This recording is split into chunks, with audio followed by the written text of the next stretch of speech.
Heto ang world's largest play button na gawa sa popsicle stick. Mas mataas sa akin at halos isang dipa na. Tayo pa lang nakakagawa ng ganito. Tayo mahihirapan kasi may mga tiles na dito na 30 by 30.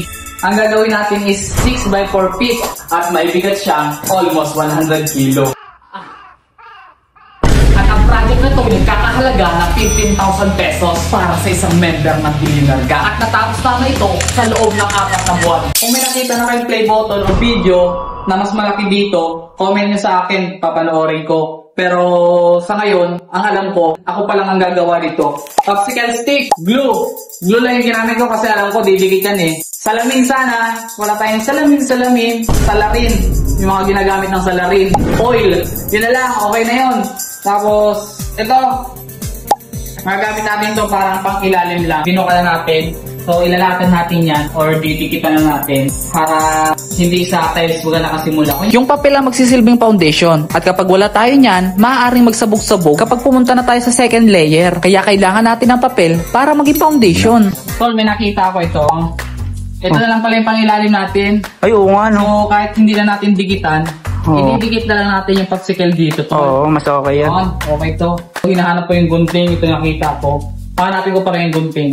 A few inches later. Nahanap ko na rin. So, may purpose pala. Nagka-idea tayo. So, may tira pang pink. Ito yung gagamitin na natin. Hindi natin kailangan yan. No?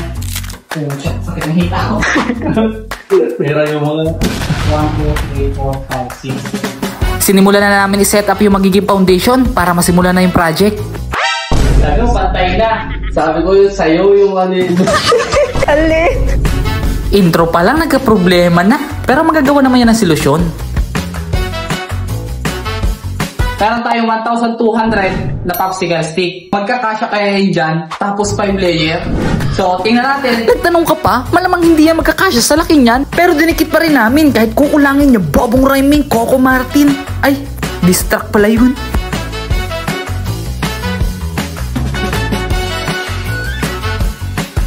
Isang layer pa lang tapos kalahati pa lang yung layer. Wala na, paubos na yung popsicle stick. Napamali yung bilang ko. Ang gawa kasi ang bilang ko, yung pagayaan.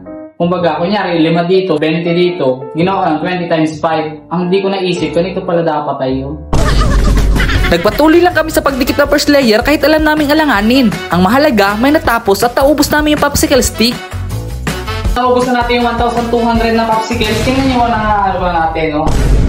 Alam mo magkano yan? Almost 700. Tapos yung balak natin, 10 layer. Kung yung 1 pirasong popsicle stick ay 60% pa lang, aabuting 2,000 per layer. At kung yung 1 ay 600 plus na, maaaring 1,000 pesos per layer. 1K times 10, 10,000. Ang mahal mo ah. Kaya naman naghanap ako ng mas mura. Gusto nyo mura? Putangin na mo! Hanggang napunta ako sa TikTok shop. 1,000 piraso, 300 lang. Kaya naman nag-order ako ng 5,000. Alam niyo ba, 5 balot yung binili ko? Ang dumating lang 4. Bad trip. Eto na. Ito na yung nakaraan. Ang isang balot nito yung nagkakalaman ng 1,000. Ang isang piraso nito 50 piraso. 20 pieces siya. Eh di 1,000. Alam niyo ba, nahirapan ako maghanap ng mura. So sa TikTok shop, mura lang. 15 lang yung isang ganito. Dali-dali ko nang binuksan at tinanggal sa parcel para masimulan na natin. May rasbak na tayong 4,000. Kapag di pa tuloy kasya, ang mahal mo! Agad na namin inilapat yung popsicle stick para matapos na natin yung first layer. Kailangan natin ng ng brush. Nagkuha tayo dito. Dito hindi ginagamit. Ito pwede na ito.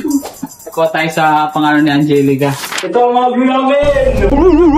Tingin ko ito yung kukulangin. Talagang kukulangin tayo ng glue kasi ang laki niyan eh. Pero anyway, di na kami nagpatumpik-tumpik pa. Nilagyan na agad namin ng second layer para matuyo na agad kasi gagamit tayo dito ng glue. Ito na yung nagagawa namin, oh. Patapos na yung second layer. Nalobat yung pang time-lapse namin. Konti na lang, oh. And second layer. Nagpatuloy na kami sa pagdidikit para agad na nga matapos. At habang magpapatuyo kami, ito na rin yung aming pahinga. Kasi inabot kami ng almost 2 hours sa pagdidikit lang. Ito yung good news. Natapos natin yung second layer. Sa pang good news, ang dahil pang sobrang stick. Alam yung bad news? Yung glue naman nawalan tayo. Bad trip ang siya. Ang mangyayari niyan tol, gupit-gupit parang yung kasya lang kasi hindi siya sakto sa size. Oo. Ganito. Inilabas ko na muna yung mga karton na pwedeng magamit. Kaya nga po, nagdagdag ako ng 5 glue tol. Alam mo magkano isa nito? 60 pesos. 59.75. Oh. 5 piraso. Magkano? 300. Glue pa lang yun. 300 limang piraso. Dumating na yung isang naiwan. Yung naligaw. So, ididikit natin itong unang karton. Tatry natin. Sana dumikit kasi hindi natin alam. Glue lang to eh. Let's go, let's go. Dito sinubukan ko muna kung didikit yung isang karton. Kasi glue lang yung gamit ko, di ba? Kailangan lang itong ano eh. Hilot-hilotin. Touch lang. Tingin mo tol, didikit yan? Didikit to tol kasi kakalagay lang natin. Siyempre ano yun, instant agad. Kakadano mo lang, dikit agad. Ay, medyo matigas na nga to, no? Didikit to tol, tiwala lang sa sarili mo. Dumikit na tol, oh. Ayun na. Yung matanggal, oh. Unting ano lang yan, unting pahinga lang. Maya-maya, madikit na yan. Tol. At dahil parang dumikit naman yung karton, lahat na namin lalagyan para makatipid kami ng isang layer, di ba? Kasi 2,000 popsicle stick yung magagastos natin dyan. Tapatan natin ang karton. Parang third layer na. Nakatipid tayo sa third layer. Dahil dyan, nalapatan na agad natin ang popsicle stick para mabilis-bilis yung progress. Kahit plain white lang na t-shirt, masasabing malupet. Ang gubet, manamit, masasabi mo na bet. Walang record na kagaguhan, walang kasabit-sabit. Wala akong kaaway pero inggit ay galit. Sige pumikit, buhay nyo mapapait. Talagang kaakit-akit, di mo masasabing pangit. Hit na hit, solid bawat mga beat. Kung gusto mo lumupit, sa aking kadumikit. Tapos natin pang-4 na layer. Kulang na naman ang ating popsicle stick. Dahil basta kaya, i-apply natin to kung saan man tayo abutin. So yan, papatuloy na namin. Nakakain na kami. And alam nyo ba guys, itong silver play button ko, magkasing kapal na siya guys. Magkasing na! Kailangan pa natin na 3 kapal na ganito. Kasi malaki. Siyempre dapat makapal, di ba? Para mas matibay. Kung manipis lang, kung baka pag ganun lang putol agad, di ba? Paano pag deliver natin? Dagdagan pa natin. Dinikit na namin yung natirang popsicle stick at kung saan kami abutin, hanggang doon na lang. Tapos maghintay ulit tayo ng ilang araw hanggang dumating na yung in-order ko. Dumating na yung popsicle stick natin. Kakahalagang 1,800. 6,000 piraso. Magdidikit tayo ngayon, uubusin natin itong glue na tira. Alam nyo guys, may problema pa ako dito eh. Kapag tinataas natin siya, nag-bend, ang isip ko, paano natin ito mapapatuwid ba? Pag inangat mo, tuwid siya. Saka na natin ang problemahin. Dikit muna natin ito. Sinimulan ko na nga magdikit hanggang maubos yung glue para walang nasasayang na araw. Kasi naman, ilang araw na to, hindi pa rin natatapos. Eto na. Kung may natitira na tayong 1, 2, 3, kalahati. Pag natapos natin to, karton ulit tayo para tumigas. Magdagdag na naman ako ng 7 glue. Nagkakahalagang 420. 7 peraso lang. Sinimulan na namin tapusin yung nasimulan ko para matapos na agad yung layer na to. Para makapunta na agad tayo sa karton. At heto, dinikit na agad namin yung karton para mapatuyo na agad. Alam nyo bang inabot kami dito ng 4 na oras? Kakadikit na mga yan. Buti nila nakatatlong layer kami. At pagkatuyo nga, nilayoutan ko na. Di ko alam ang tawag dyan. Anyway, sinimulan na namin dikitan ng first layer uli. Hindi nga naubos yung glue, yung popsicle. Yung tao ang sumuko, inantok na. Anyway, next day again. Nagdikit lang kami isang layer na popsicle, tapos isang karton. Alam nyo bang inabot kami dito ng 8 oras? Oo, 8 oras. Ang pahinga lang namin dito, kain, tapos pagpapatuyo ng glue. Ubus na. Pinapataob na lang namin at meron pa kami lalagyan na marami. Ayun na. Hanggat puti pa yung bote, meron pa yan. Pinataob ko na nga dito yung glue kasi wala na tayo. Naubusan na. Meron pa to pero konti na ibubugan ito. Uy, meron po. Kahit pa paano, di ba? Yan, ito naman. Oho. Kasya yan. Kasya yan. Oo.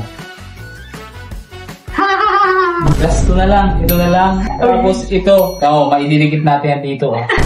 Nakompleto natin itong isa. Kumayaw pa. Ay, paano to? Ay, baliktad yung nalagyan ko patol. Ganito yun, oh. Ay, oo nga pala. Putik. Okay na, nawala pa. Putik na inantay namin ng ilang minuto. Baliktad pala na. Tol, May pala ba? may utak tayo. Hindi pwedeng ano lang. Kailangan natin ng utak yan, tol. Hindi yung ganun-ganun na lang, ha? Oo. Ganun pala eh. Oo. Oo nga no. Magaling pala to eh. Bigit na tayo doon. Isa na lang, oh. Tataraob na. Kaya naman lahat ng glue, tinaob ko na sa kanya. Tapos biniya ko na para mas madali. In short, nadikit ko naman. So yun, tol, ididikit na natin yung susunod na popsicle. Iiwasan na natin yung silver na yan. Agad na nga namin dinikit na Earl para matapos na agad. Kasi bukas naman, antok na. Another day, and bumili na naman ako ng 5 pirasong glue. 300 pesos. Tapos, additional na popsicle stick.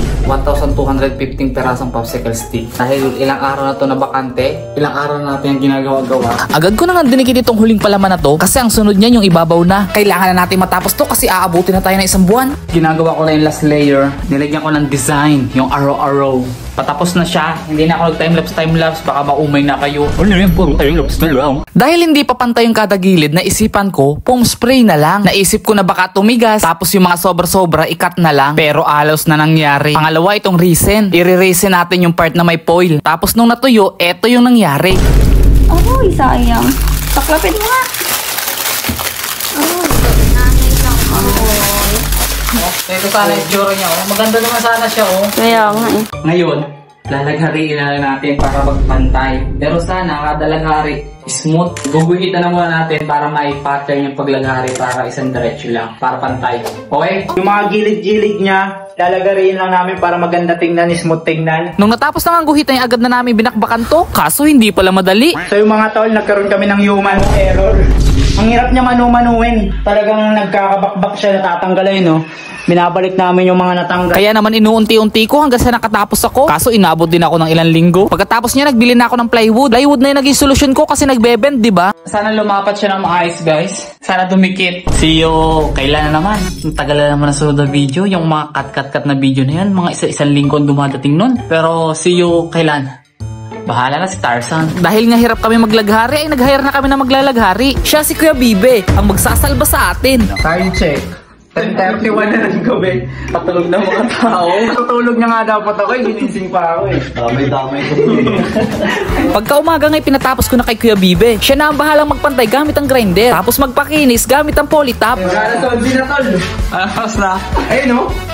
10:52 na. Ulit-ulit lang ginagawa. Grinder, polytop, grinder, polytop, grinder, polytop hanggang matapos na. At dahil sa kulob na silid namin yung ginawa, yung alikabok paikot-ikot lang. Kaya kami parang aatakihin ng asma. Pagka umaga, tinanggal ko yung mga sobra ng polytop. Tapos niliha ko na rin para kuminis. January 9 and ngayon, nag-visit tayo ng December hanggang bagong taon. Kaya, eto.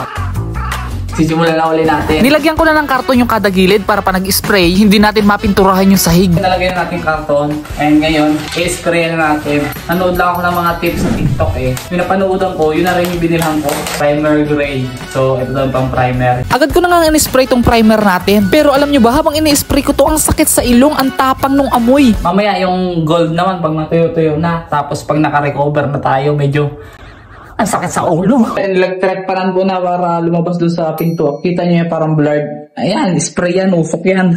Baho.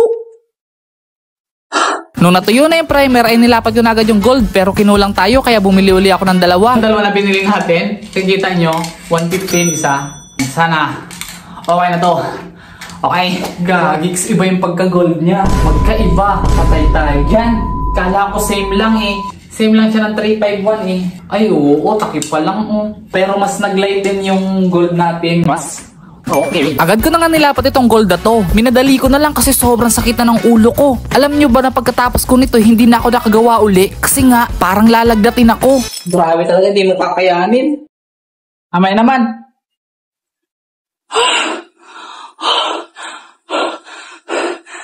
Nung halos naka-recover na ako ng umaga ay nag-lettering na ako para matapos na to. Kasi inabot na tayo ng 2025. At nung naayos ko na yung pagkaka-lettering ko, in-applyan ko na ng glossy. Bakit na siya? And wala pang araw sa gitna. Ito siya. Kaya naman agad kong dinikit para talagang tapos na. Kahit inabot tayo ng 4 na buwan sa paggagawa, ang mahalaga ngayon ay natapos natin. At isa pa sa mga rason, kinulang tayo sa budget kasi hindi ko in-expect na aabutin ito ng ganito. Pero hindi ko to isinuko. Ika nga, hindi talunan ang pagkabigo. Ang totoong talunan ay yung sumuko ka sa pangarap mo. Ay, iba to, nakakabalo yung galaw niyo, bro. Isa pa, 3, 2, 1. Kung kayo ang tatanungin, kanino kaya ito? Sinong BG member ang mapagbibigyan natin?